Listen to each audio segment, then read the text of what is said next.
SAWAC Radio, Veritas Audire, transmitiendo desde Zapotlán de Juárez Hidalgo, presenta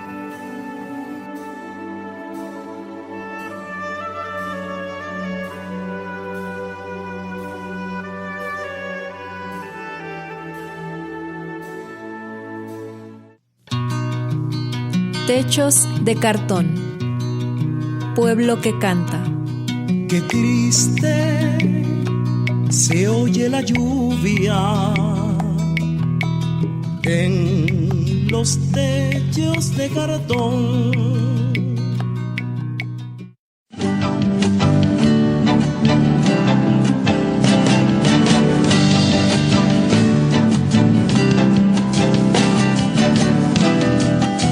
Yo quisiera hacer un llamamiento de manera especial a los hombres del ejército y en concreto a las bases de la Guardia Nacional, de la policía, de los cuarteles. Hermanos, son de nuestro mismo pueblo, matan a sus mismos hermanos campesinos y ante una orden de matar que dé un hombre, debe de prevalecer la ley de Dios que dice no matar. Porque se ha fallecido no lo entierran, porque sigue gritándome al oído, porque me vuelve duros los caminos. Ningún soldado está obligado a obedecer una orden contra la ley de Dios, una ley inmoral. Nadie tiene que cumplirla. Ya es tiempo de que recuperen su conciencia y que obedezcan antes a su conciencia que a la orden del pecado. La Iglesia, defensora de los derechos de Dios, de la ley de Dios, de la dignidad humana, de la persona, no puede quedarse callada ante tanta abominación.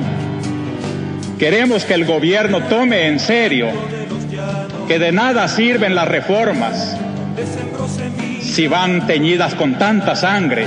En nombre de Dios, pues, y en nombre de este sufrido pueblo, cuyos lamentos suben hasta el cielo cada día más tumultuosos, les suplico, les ruego, les ordeno en nombre de Dios, cese la represión.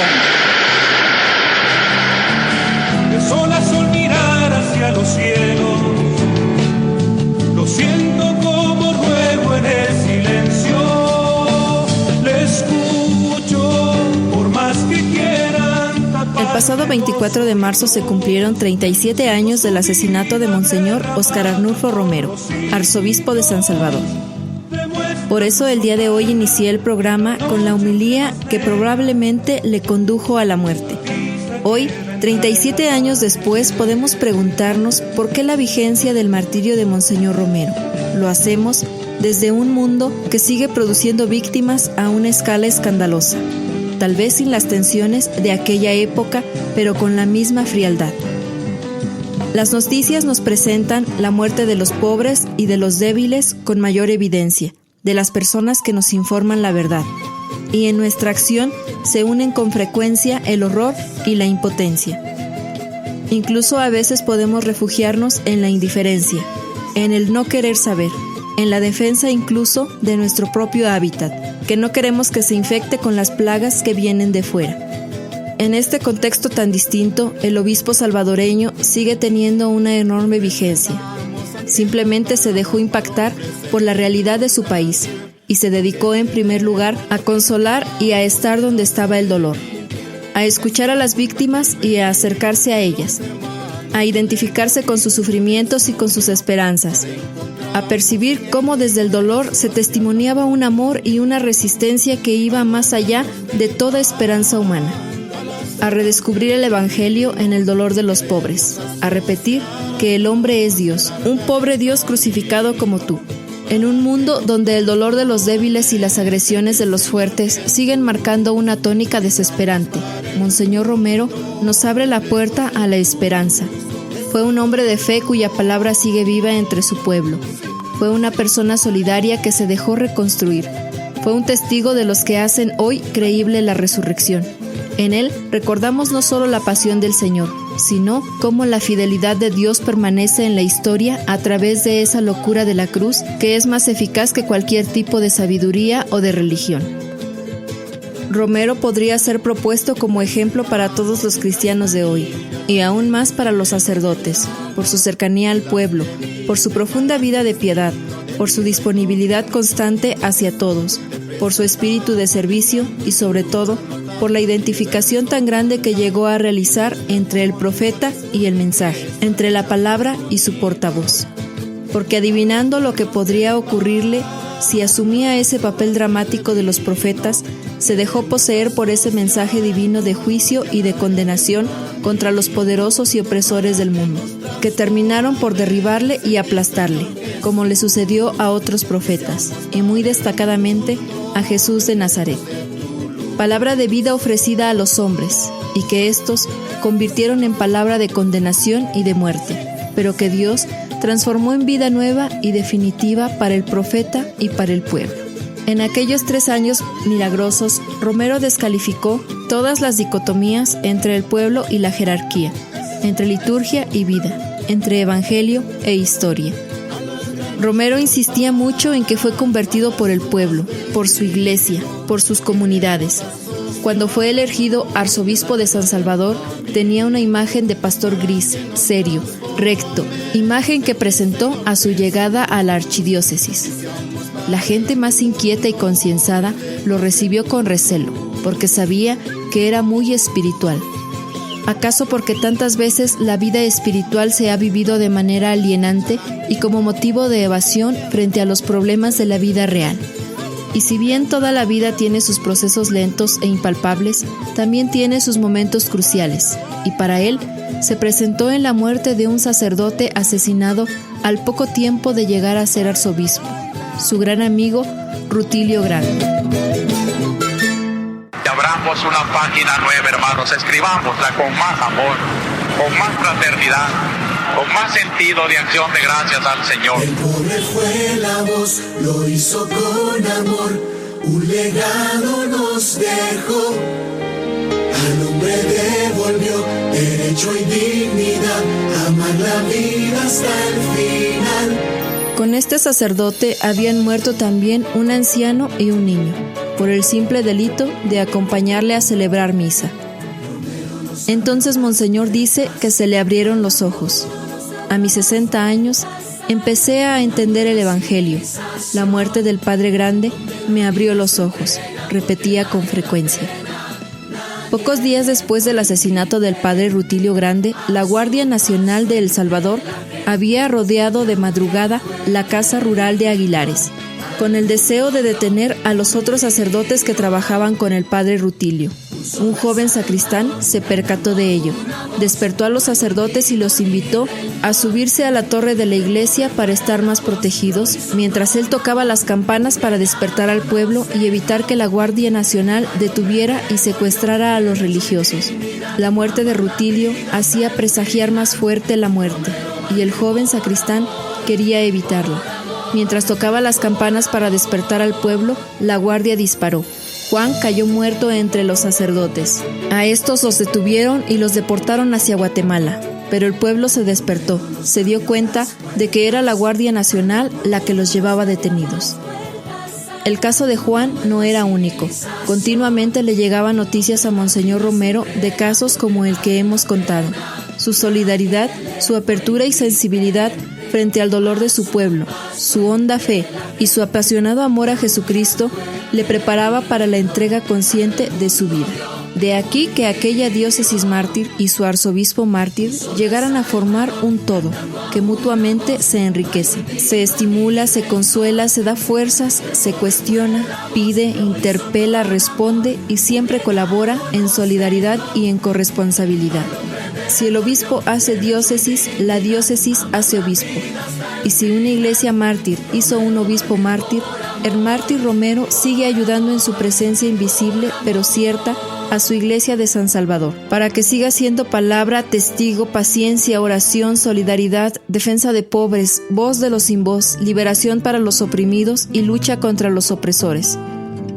El obispo, el clero, los religiosos, religiosas, catequistas, militantes cristianos de San Salvador continúan la dolorosa y gloriosa tarea de Romero, que en definitiva es la tarea continuada del único Señor de la Iglesia a lo largo de la historia, dando testimonio de amor de Dios a los hombres, sembrando la utopía, ya aquí fundada en la resurrección de Cristo, aunque aún no está terminada.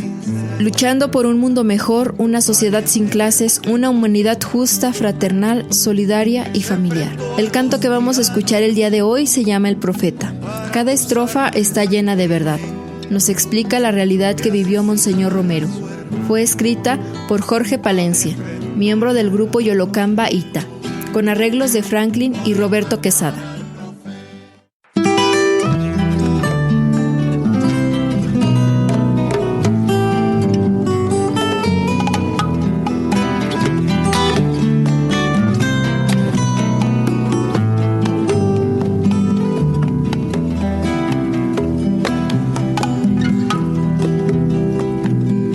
Esta tierra del hambre, yo vi pasar a un viajero, humilde, manso y sincero, valientemente profeta, que se enfrentó a los tiranos para acusarles el crimen de asesinar a su hermano, para defender a los ricos.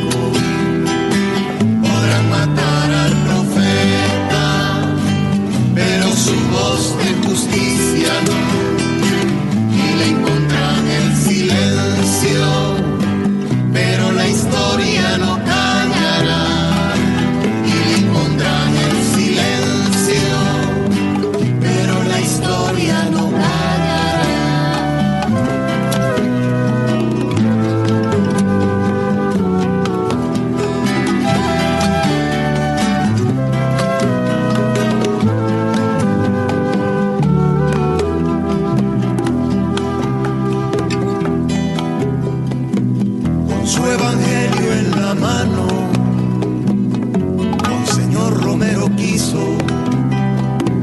Hacer justicia y la hizo, pero no gustó al villano, porque su voz fue el aliento que defendió al campesino, iluminando el camino, la libertad de este pueblo. Podrán matar al profeta, pero su voz de justicia no, y le impondrán el silencio, pero la historia no callará, y le impondrán el silencio, pero la historia no callará.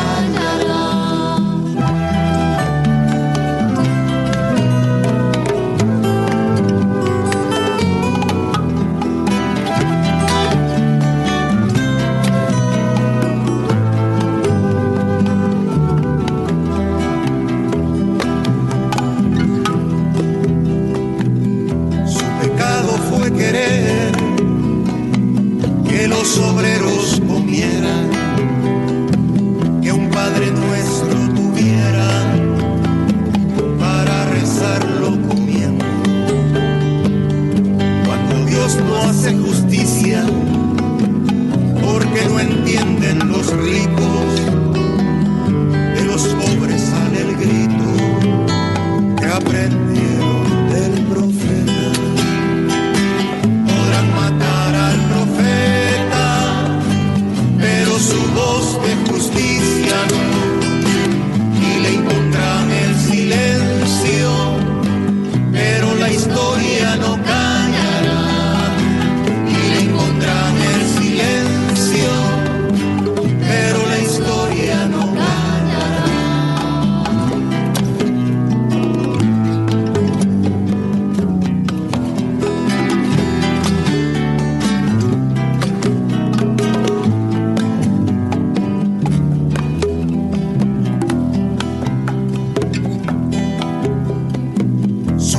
No es coincidencia, deben temblar los tiranos, son que en sus manos llevan la mancha del crimen, y toda la oligarquía, torpes de tanta demencia, han firmado su sentencia.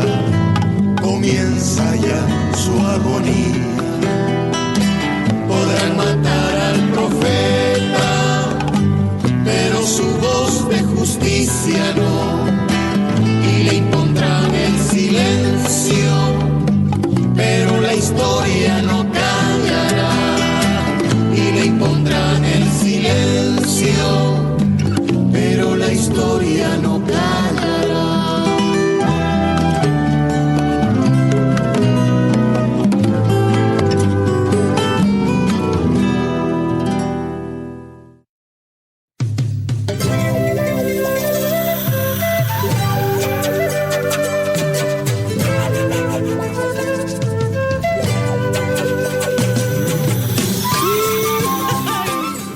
Yolocamba significa alegría, ta, cultivo, milpa o siembra, y sería la preposición. El significado de Yolocamba ita sería la alegría de la milpa o la alegría de la siembra. La milpa no es solamente el predio sembrado de maíz, como suele pensarse actualmente. La milpa en sí es una unidad comunitaria, cultural y colectiva. La relación con la tierra los hizo pueblo. La siembra nos da el sustento, pero también esperanza, nombre que surgió en 1975.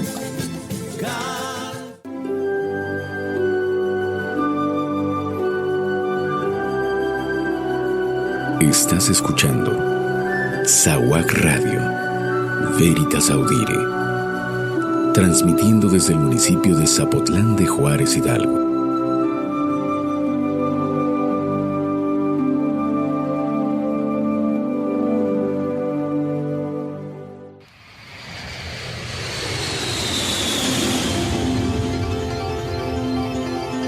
Agencia de Viajes Máxima Travel y Las Raíces de la Fe anuncian su próxima salida a Santuarios Marianos. Con motivo del año jubilar, celebrando los 100 años de las apariciones de la Virgen de Fátima, el Papa Francisco ha decretado la concesión de indulgencias plenarias. Volaremos de México a Madrid, conociendo los puntos más importantes de la ciudad, pasando por Toledo y Guadalupe. Peregrinaremos al Santuario de Fátima en Portugal, visitando las tumbas de los pastorcitos Francisco y Jacinta. Conoceremos Lisboa, la Plaza de Belén, la Riviera Portuguesa, Oporto, Santiago de Compostela, visitando el Camino de Santiago. Continuando hacia el principal centro de peregrinación del mundo, el Santuario de Lourdes, visitando la Basílica y Gruta de las Apariciones. Visitaremos París, los Campos Elíseos, el Arco del Triunfo y la Torre Eiffel. Serán 15 días de peregrinación por España, Francia y Portugal. Asiste al evento cristiano más importante del 2017. Salimos el 23 de mayo.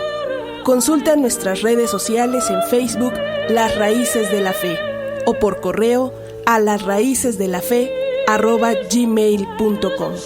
Mayores informes al 771-220-2868. Y recuerden, todo buen cristiano empieza por ser mariano.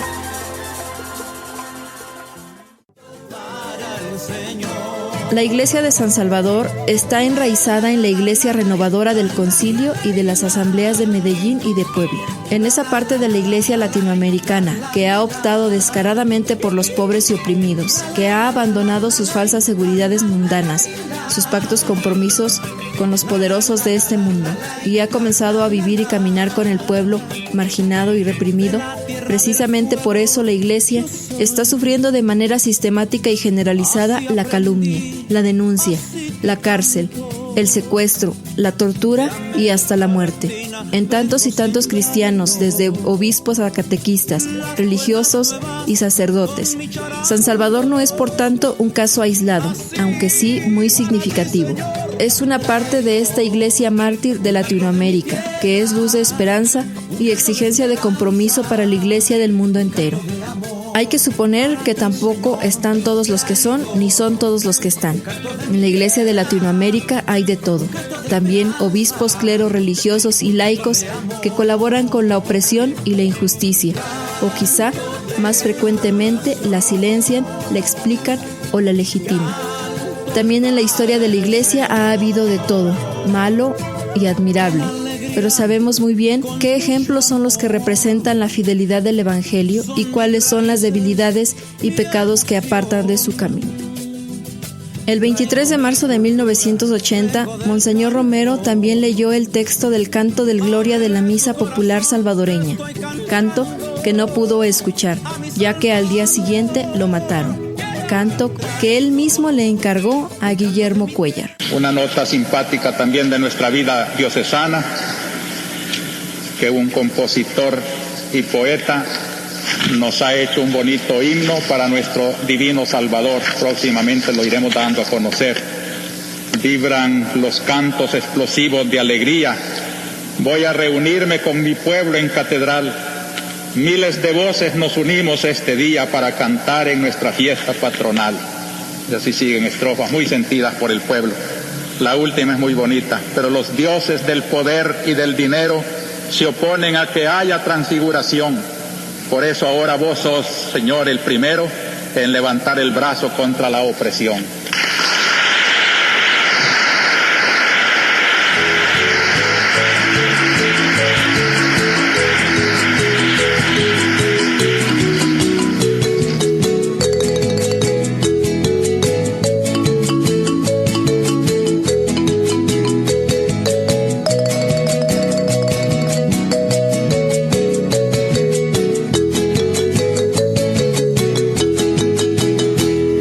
Los cantos explosivos de alegría, voy a reunirme con mi pueblo en catedral. Miles de voces nos unimos este día para cantar en nuestra fiesta patronal. Gloria al Señor, gloria al Señor, gloria al patrón de nuestra tierra, El Salvador. No hay redención. Señor, solo un patrón, nuestro divino Salvador. Por ser el justo y defensor del oprimido, porque nos amas y nos quieres de verdad. Venimos hoy todo tu pueblo decidido a proclamar nuestro valor y dignidad. Deseo que en esta Cuaresma la vida y obra de Monseñor nos comprometa a vivir el verdadero Evangelio. Hasta la próxima. No hay redención de otro Señor, solo un patrón, nuestro divino Salvador.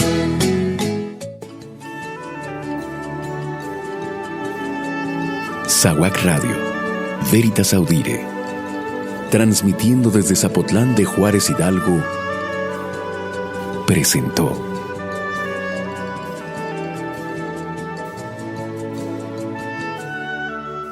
Pero los dioses del poder y del dinero se oponen a que haya transfiguración. Por eso ahora vos, Señor, sos el primero